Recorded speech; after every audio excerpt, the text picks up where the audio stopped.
भूले तो नहीं? जो हुआ, क्यों हुआ, कैसे हुआ, ये सब सोच के दुख भी होता था, गुस्सा भी आता था। पर अब नहीं। मैं टीम में वापस आने के लिए बहुत बहुत प्रैक्टिस कर रहा हूँ। क्या मालूम, हवा में शर्ट ক্রিকেটার घुमाने का। নয়, গল্পটা আসলে একজন পুরুষের।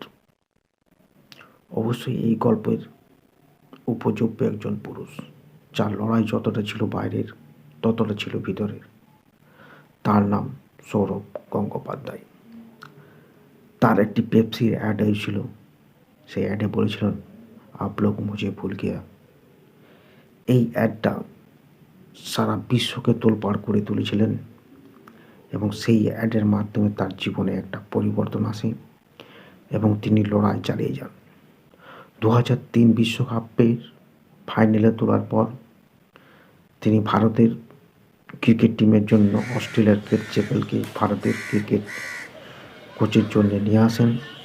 তার খুব ঘনিষ্ঠ লোক ছিলেন গ্রেট চ্যাপেল। সেই গ্রেট চ্যাপেল তাকে রাজনৈতিক এবং ষড়যন্ত্র করে তাকে বাইর করে দেয় এবং তিনি ভারতীয় ক্রিকেট দল থেকে বিতাড়িত হন।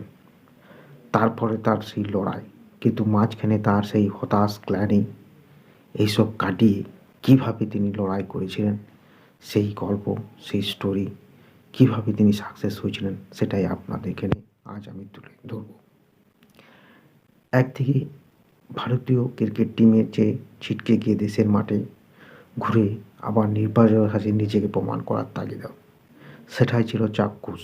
কিন্তু ভেতরের লড়াই যা হতে পারত চরম হতাশ, অন্য অনেক ক্ষেত্রে তা হয়েছে।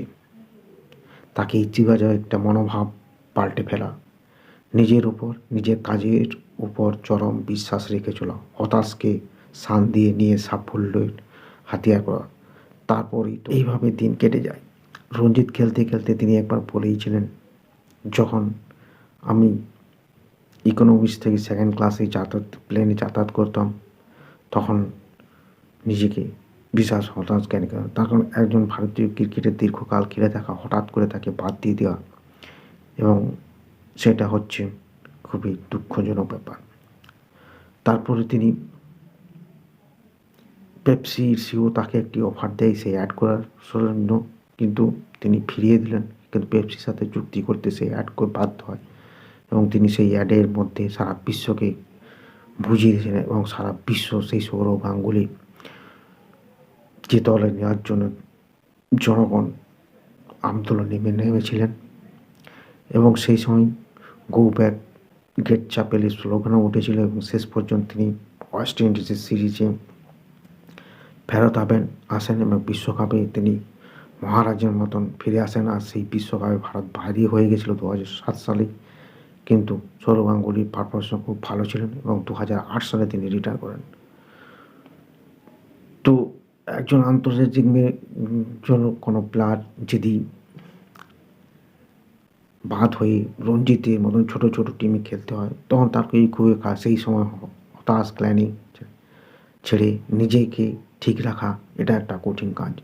এবং সেই সময়তেই সৌরভ তার নিজের বিশ্বাস না হারিয়ে তিনি কাজ করে গেছেন, তিনি নিজের উন্নতি করে গেছেন এবং সেই ফিটনেস বাড়িয়ে গেছেন এবং ভারত দলে কামব্যাক করেছেন। আমাদের প্রত্যেকের জীবনে এইরকম একটা সময় আসে, কর্মজীবনে হোক, পারিবারিক জীবনে হোক, সামাজিক জীবনে, আমাদের হতাশ গ্লানি দূর করে কে কী বলছে না শুনে নিজের লক্ষ্য স্থির রেখে আগামী দিনে নিজের সাফল্য, ফেলুয়ার অফ সাকসেস, ফেল আমরা হতেই পারি, বারবার ফেল হবো, কিন্তু সাকসেস হতেই হবে। যেটা আমাদেরকে সৌরভ গাঙ্গুলি দেখিয়ে দিয়েছেন কীভাবে সাকসেস হওয়া যায়। ধন্যবাদ।